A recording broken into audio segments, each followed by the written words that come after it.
We are going a little off topic. Okay, let's bring back. Yes, that. Okay, let's end this Manchester United and Chelsea debate with one last thing.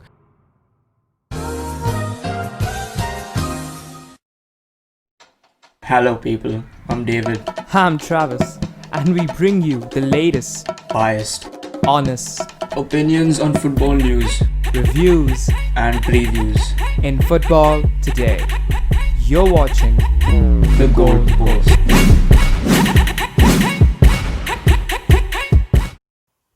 Welcome back, people, to another episode of the Goalpost podcast. Today is a very special episode because for the first time on the show, we have a guest. Unfortunately or fortunately, it is a United fan, and he is a very close friend of ours. Someone we've grown up with. So please welcome to the show, Mr. Afroz Rehman. Hi Welcome to the show, guys. man. Hi. Welcome to the show, Afroz. It's so Obviously, nice having you here, man.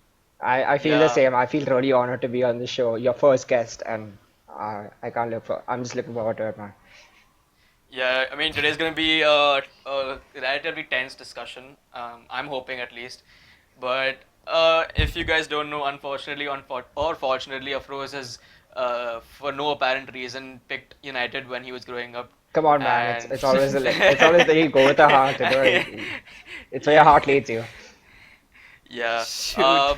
Today we're going to be talking about uh, the last the last battle between Chelsea and United, which was quite boring to call Yeah. it a battle even.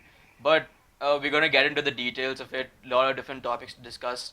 Let's bang this out right now. So let's just dive into it. Afroz, what are your thoughts after watching that nil-nil game? It was a pretty boring game, but what are your takeaways from it? Being a United fan, we're used to winning. Like, obviously, we haven't won much in the last 7 years, but like, you always had that feeling where you want to win every match you get into. And I mean, that's every football fan's perspective. But to be honest, things before the PSG game, like it was a lot of turmoil in the club, and we didn't know really whether this was just going to be another one of those seasons where like we're just there, we're trying our best not to become another Arsenal. But the PSG game suddenly like made us feel good about ourselves again, and I feel like the squad has the value and the ability in it to like do things like that more often, where we beat PSG 3-1. Uh, but when you're given such a great performance, and then the very next match you play is a boring nil-nil draw, it just sums your life up as a United fan, doesn't it? Like you feel like you're on top of the world, like you're making progress again, you're getting there. You're getting higher up again and again, but you just get put down once more. And a lot of people are blaming the manager for his tactics and not having put the right players on the pitch. But when you're playing for a club like Man United, you need to be at the level that even if you're on the bench and you're put in the first team for a game, you still perform. And unfortunately, that did Yes. not happen. So, in answering your question, I was really disappointed. It was like for 90 minutes, we pressure cooked something, and then when you opened it, the pressure cooker was empty. It was horrible.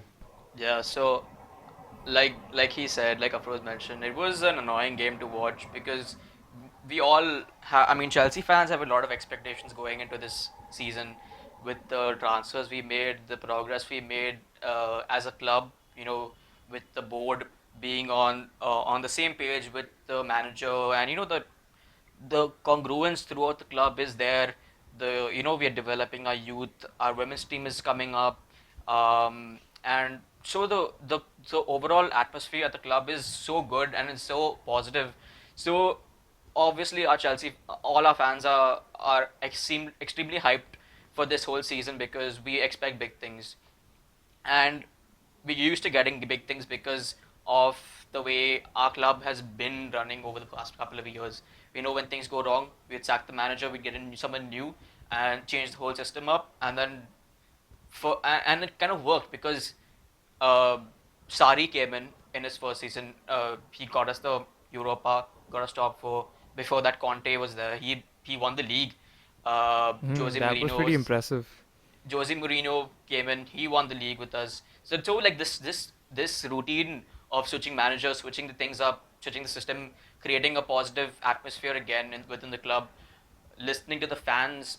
I think that has worked for a while, and bringing in someone like Frank Lampard was a big move for two reasons. One is because he's a club legend. He has a very emotional attachment to the fans, Yeah. and so if we had to go on with the same routine with Frank Lampard, it would hurt the fans, it would hurt the club, and most of all, it would hurt a huge player for the club, a club legend for sure. And so it's obviously it's in line with the change of atmosphere we've seen over the club within the club. We've seen our transfers, our scouts moving into the right direction with Petacek, who recommended we bring in Edouard Mendy, and finally our scouts scouted him. The deal was done within a few days, and within a week he was a Chelsea player. So I think given all these factors, we've all had huge expectations from the team, but obviously we know Chelsea's problems over the last season under Frank Lampard. We had defensive issues, we had individual mistakes, we had individual players making individual errors that led to I think, huge points being dropped. Those kind of players being Kepa, Alonso, Rudiger, um, Barkley to an extent. I think uh, Morata, who had brought in 2 seasons ago, didn't perform. But we basically this season, since we had the transfers, we all wanted to see something more, and it was that game against United was the antithesis of that feeling, and that's what hurt so much because we all we all thought it was going to be a goal fest. We all Yeah. thought it was going to be like 3-3, 4-3, some crazy We score all like that. expected an exciting game, yeah. Come on. Yeah, so the way it ended was so polar opposite to what we thought it was going to go. With that being said, it was a good defensive performance. We cannot Yeah. only look at the negatives, we have to look at the You positives. know, And for Chelsea, that is what I wanted to come to, because yeah, coming exactly. back to the game, that Manchester United and Chelsea have had a horrible defense, to put in very blunt words, and the two of them, with their attack being so good, one would expect that the attackers would get past and slot a lot of goals in, but that didn't happen. So was it bad attacking on the both teams, or was it exceptional defending? What do you guys think? I feel it was neither of that. I think it is more about okay, I'm not taking any digs here. Just gonna be upfront about it. Um, every previous meeting that Lampard has had with Solskjaer, he's lost. Apart from the last one where I think you knocked us out of the FA. So like, Yeah, Yeah. but besides that, whenever we have won, United have won against Chelsea, we've done that in splendid fashion. Like we've won with a huge margin, which may not always be the case because like sometimes you have your 1-0 victories, but it's always been where we've been dominant. So I feel in this game, especially coming into a game this early in the season, which would really have decided things going forward. Like whoever wins this will possibly will be performing better than the other team, and will have higher expectations of them. But I feel like Lampard wanted to set up in such a way that he would cut out United's attack because we have some really fast attackers up front. And Solskjaer did not want to concede because I don't think he fully trusts his team yet to do what he wants, even though he's had so much of time with them. So they both set up to counter the other manager, and in doing so, they just nullified the game. So it yeah, was, I agree with what you just said. Like the fact that the manager didn't trust his defense. And I yeah, think it can be said, the same thing could be said about Chelsea's defense because obviously it's no secret that we've had a leaky defense. We've had issues in the goal. And after coming from a nil-nil draw against Sevilla, it was about building on that defensive performance and moving forward. And like you mentioned, going back to the previous seasons where we had these same clashes, Yeah, the time we won against y'all was when we played that 3-4-3 formation. So I exactly. understand why Frank Lampard opted for that formation, given the fact that we've had improvements in each of those positions. So no doubt he's going to go with that. But I felt that both teams played with a sense of fear for that counter because each team knows the other's quality on the attack. I think that was a major factor in in that game, given the fact that both teams have looked quite potent on the attack. Chelsea, obviously, in the Crystal Palace game and the Southampton game, excluding the goals conceded, looked brilliant in attack. Manu looked brilliant in that 4-1 win against who was that? Who did we Newcastle. play recently? No, Newcastle. They but that played. victory mostly came down to the last 10 minutes. We were absent for the first 80. So like Yeah, it's moments like that that suddenly make you feel the club's good again, you know, like yeah, they're See, playing. that that is just shows football. the A yeah. game can be decided at any point in the match. It can be the first minute or it could be the last. The game could be decided at any Yeah. minute. Uh, Okay, coming back to individual players. Let's tackle Manchester United first. They have spent around 43 million and bought Donny van de Beek from Ajax, and he has barely seen the pitch at Old Trafford on a Premier League day. What is up with that? Why did Manchester United buy an attacking midfielder when they already had a potential world-class one? okay, Afroz, so what is your take on that? firstly, I would like to correct you on one thing. He may be an attacking midfielder, but he can play in various positions. As you see him play at Ajax, he can play as a deep lying midfielder. He can also play as a box to box, but his best qualities lie in the number 10 position. Now, Yeah, because that is why they bought him. Because if they I wanted wouldn't say that. I wouldn't say a that. deep, they would. I feel he wanted If they someone who wanted a fits many deep attack, positions, but at the same time, hmm, like if you have an injury to even Bruno, so, he he's fits not been in. If used. He's Pogba has not an been injury, played. he fits in. In answer to your question, yes, I feel like there have been many games where he should have played, but we're only six games into the season, and from last season, where you had many clubs complaining about how congested the fixture list was. We're gonna have a bunch of games coming up. We're gonna be playing 3 games in a week now, so like he's gonna have his opportunity. And if I was Solskjaer, I would understand why he was being put out. I wouldn't fully side with him on, having played a few minutes here and there. He should have played more than that. But keeping him out and slowly integrating him into a squad. Let's not forget that when Solskjaer came in, the squad was in disarray. The squad wasn't in a good spot to begin with. And he had to come and he had to change the entire dressing room mentality. He had to change a lot of things. He had to set things right, which are not going right at Hmm. United. So he ended up doing what he could do with the players he had, like Lampard did at Chelsea when he came in. He tried creating what he thought was the Yes. best situation and environment for his players, for his Manchester United to grow up on.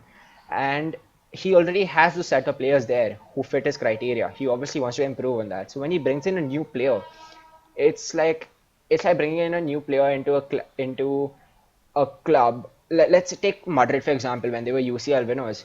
If as soon as you replace Ronaldo, like Ronaldo was the it factor, right, for them. You could arguably say he was the reason they Yes. won those 3 UCL He championships. was. He was. It was very evident that So he was the if reason you they were to won bring in someone else Champions League. into the dynamic of the United squad and expect them to suddenly take over from one of your first team squad members, it's not going to sit well with the team. And the player also needs time to adapt and integrate with the squad. And it's not like he's not being given his chances at all. I agree that he's not given enough time. But I know for a fact that when it comes Yeah, down he to did it, play in the Champions League. he did play, and we I. saw that we've seen him Hmm. each time he comes on what he brings to the field. And that's the thing, right?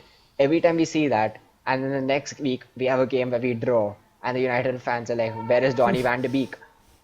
If we were not I drawing, have a if we question. didn't draw, would the question Yeah. arise though? Hmm. Hmm. That's the thing, right? If we won those I points, think it Van der Beek would would not have have. been It would questioned. have because in the match against PSG he put up such a phenomenal Yeah. display, and then to be benched the entire 90 minutes wasn't I according to me wasn't a really smart move. But in the current form, do you think Pogba should be starting over Van de Beek? Uh, Current form, I don't suggest. I don't think.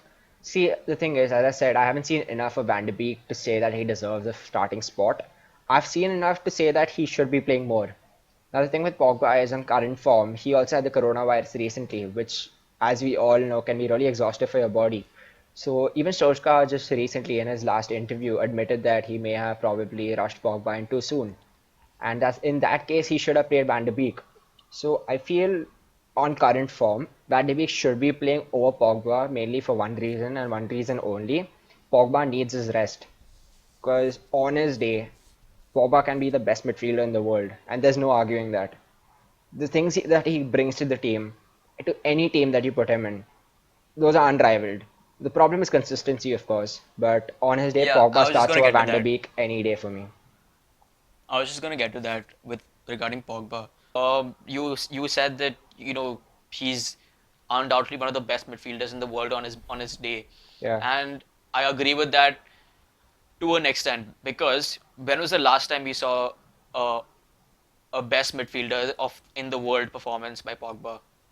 I I don't would think he's I would had. say the last game we played against City where we beat them 3-2 in the comeback. Yeah, the City, yeah, the But 3-2. Yeah, I was that just that's about to say that. that was that was quite a long time ago. And I yeah, mean, agreed that he had his injuries, agreed that he had coronavirus, agreed that the atmosphere within the club was not that great.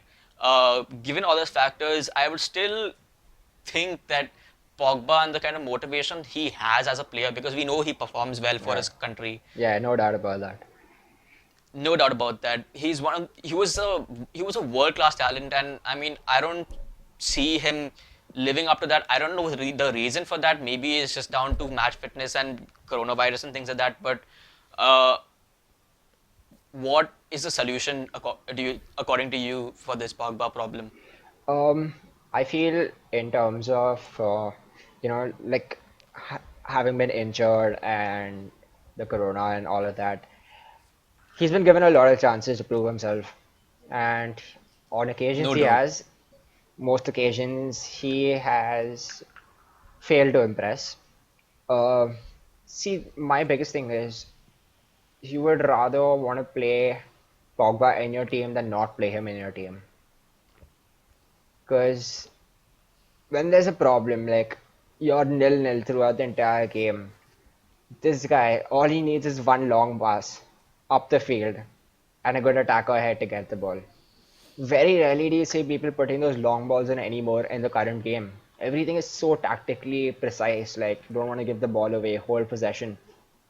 Um, with him performing for United, I feel the problem, the biggest reason that he has not been as great as we expected him to, is because of a lot of unfair criticism he gets.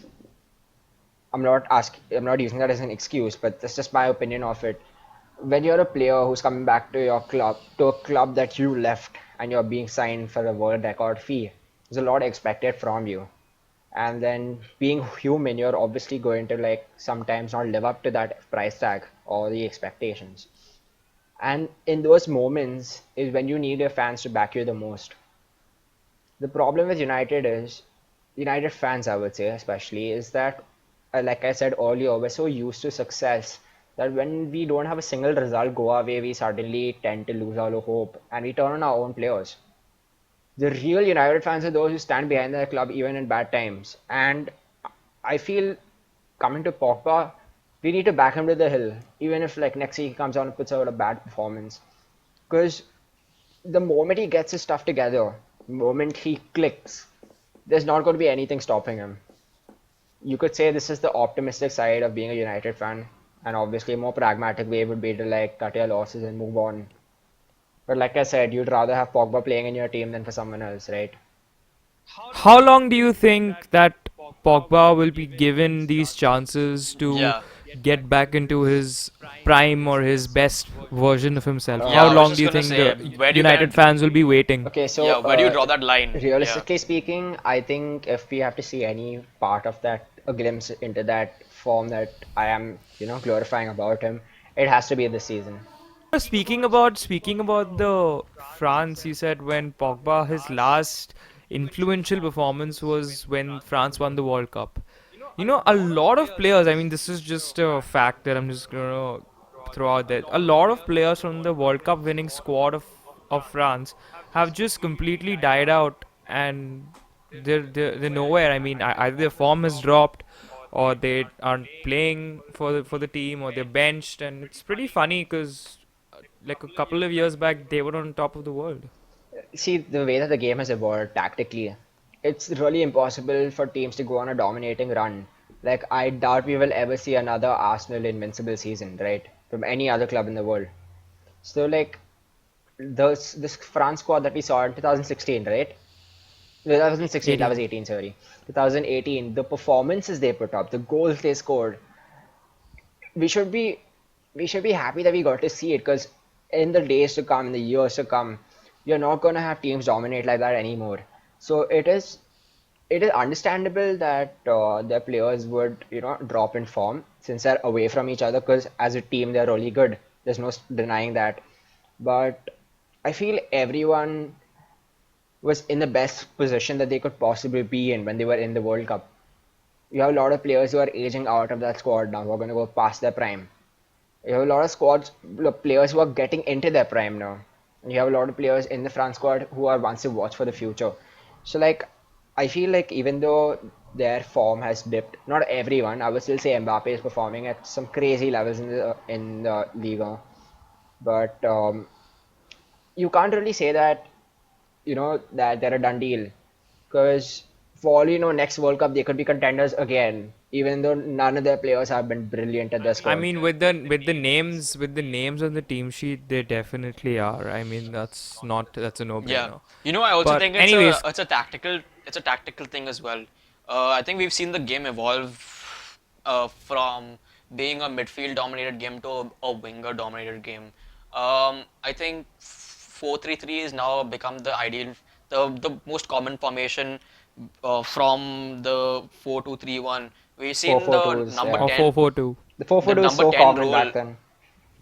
Yeah, the number 10 role is disappeared now. We see players like Ozil who is just disappeared because his position is disappeared. He wasn't able to adapt to that deep lying role.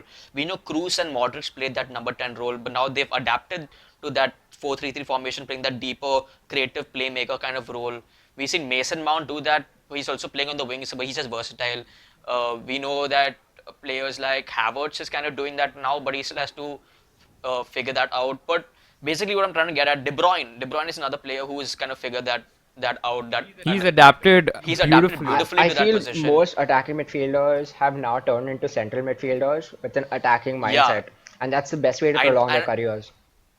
yeah, exactly. And I think because of that, a lot of players who would play that position and that area, like players like Maradona, were also dominated in that area. And so, like, there's been a huge shift tactically in football itself, in the way the teams set up and the way the teams uh, transition from defense to attack, etc. And so we've seen a lot of talents and talents we knew were just gems just disappear and lose out in form, lose out in playing time. And I think maybe that's one of the reasons why this has happened. Okay, so guys, this was myself, David, and Afroz having a good chat. Three friends, and met after a really long time on call, obviously, and we got different perspectives from a Manchester United fan and a Chelsea fan, and me being a neutral guy. So, Supposedly. anyways, this was really fun. I mean, having a guest on the show, and I hope that Afroz can be joining us in our future episodes as Man, the well to give honest his. man, the honest man. I enjoyed myself. Let's maybe you can start doing live watching and live streaming. Maybe that could be a next step for us. Let us know in the Hmm. comments down below what you guys think about this. Make sure to drop a like, subscribe to the channel if you are new to the channel here, and don't forget to share with your friends because this is a super intense debate on some very sensitive topics. So all you United fans out there, I'm hoping you aren't salty about my arguments. And we hope to have more new guests next time because we don't want you guys to get bored of the pros. So maybe maybe a few episodes later on. But thanks so much, guys, for watching, and we'll see you the next time. See you guys.